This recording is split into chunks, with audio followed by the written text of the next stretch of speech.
Chris Christie's extended flirtation with no labels should be a wake-up call for President Joe Biden. Christie seriously considered whether to run for president as an independent, according to people who spoke to him, and was being actively courted by No Labels.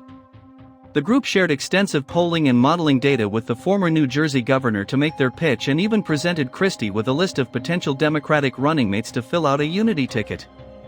For his part, the former New Jersey governor commissioned polling of his own and drafted a potential budget, as first reported by the Washington Post.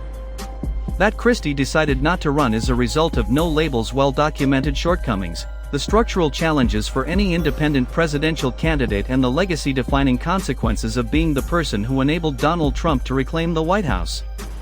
That Christie considered a third-party bid at all is in part an indictment of Biden.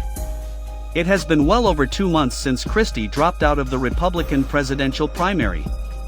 How has Biden not called Christie, whom he's known since the former governor was in student government as a University of Delaware undergraduate, to ask for his support? Or, if he thought that too soon or too direct, he could at least have asked Christie to get together. But that ask has not been made. Christie has made it abundantly clear he will not support Trump. And last month, in a conversation on Pod Save America, he even held open the possibility of voting for Biden, while noting, "I'm not there yet." Why wouldn't Biden want to enlist one of the most talented public speakers in either party, somebody who ran for the GOP nomination in no small part to be a rhetorical battering ram against Trump? A Caribbean, or even Mediterranean, ambassadorship would be a small price to pay for campaign services rendered. It's political malpractice. And Christie isn't the only anti-Trump Republican or independent waiting for their phone to ring.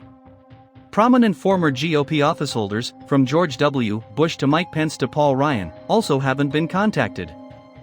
The same goes for former Maryland Governor Larry Hogan, who, like Christie, flirted with a No Labels run. Asked in January if Biden ever contacted him, perhaps about an ambassadorship, Hogan said no.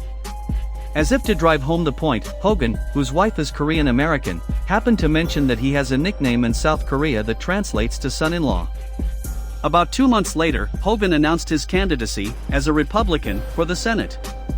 I reached out to every current Republican lawmaker who has refused to commit to Trump in the general election. Senators Susan Collins, Maine, Mitt Romney, Utah, Todd Young, Indiana, Bill Cassidy, Louisiana, and Lisa Murkowski, Alaska, all said the same. They've not heard from Biden. It is surprising, Collins told me. It's especially surprising because President Biden does understand the Senate. He has personal relationships with some of us.